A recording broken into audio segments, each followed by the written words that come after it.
अस्सलाम वालेकुम। उम्मीद करते हैं कि आप सब खैर वाफियत से होंगे। दोस्तों, आज का टॉपिक है हम बिस्तरी की 3 बेस्ट पोजीशन क्या हैं।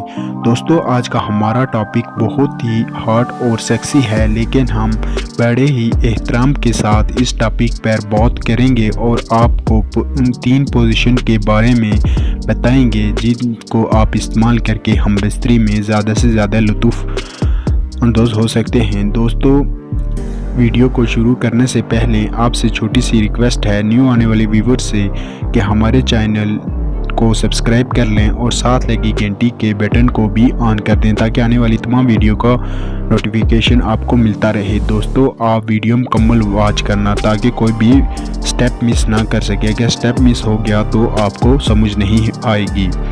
मुबाशरत करने के लिए सबसे ज़रूरी बात यह है कि आपको इसके बारे में मुकम्मल आगाही और जानकारी होनी चाहिए। मुबाशरत से मुतल्लिक इल्म कहता है कि वही मर्द अपनी औरत को जिनसी तल्लुकात में मुकम्मल तौर पर मुतमईन कर सकता है जो जिनसी पोजीशन के बारे में सही आगाही रखता हो। मर्द और औरत जब मुबाशरत करते हैं तो कुछ खास किस्म की जिनसी पोजीशन ही दोनों को मुकम्मल तौर पर मुतमईन कर सकती हैं। Number 1, face to face. मर्दों के साथ आजकल एक बहुत बड़ा मसला है कि वो सेक्स करते वक्त बहुत जल्दी थक जाते हैं और इसकी वजह से ख़वातीन सेक्स का पूरा मज़ा नहीं ले पाती। अगर मर्द का उज़ू तनाज़ुल छोटा है या वो जल्दी थक जाता है तो मर्द नीचे रहे और औरत को अपने ऊपर बैठाए। इस पोजीशन में मुकम्मल कंट्रोल औरत के हाथ में होता है और औरत को बेहद मज़ा आता है। साथ ही साथ मर्द को ज़ोर भी कम लगाना पड़ता है, लेकिन मज़ा दोनों को बराबर आता है। नंबर 2, डोंगी स्टाइल। अगर आपके कमर में दर्द नहीं और आप सेक्स का भरपूर मज़ा लेना चाहते हैं तो ऐसे में डोगी पोजीशन सबसे बेहतर है। इस पोजीशन में औरत अपने हाथों और घुटनों के बल होती है और मर्द इसकी के पीछे से अंदर डालता है। ये एक आम सी पोजीशन है, लेकिन इसमें लड़कियों को भरपूर लुत्फ़ आता है।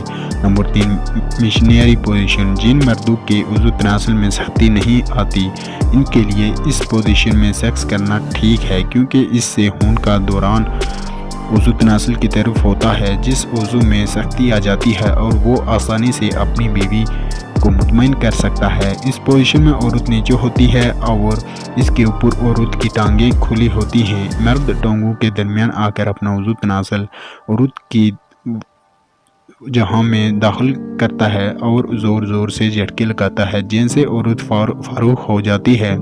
सारी दुनिया में ये तरीका सबसे आम है और मुसलमान इसे इस्लामी तरीका समझते हैं। अगर वीडियो अच्छी लगी है तो लाइक और शेयर करें और मेरे चैनल को लाजमी से सब्सक्राइब कर लें और साथ में लगे घंटी के निशान को ज़रूर दबाएं ताकि मेरी हर आने वाली वीडियो का नोटिफिकेशन सबसे पहले आपको मिल सके। अगली वीडियो तक हमें इजाज़त दीजिए। अल्लाह हाफिज़।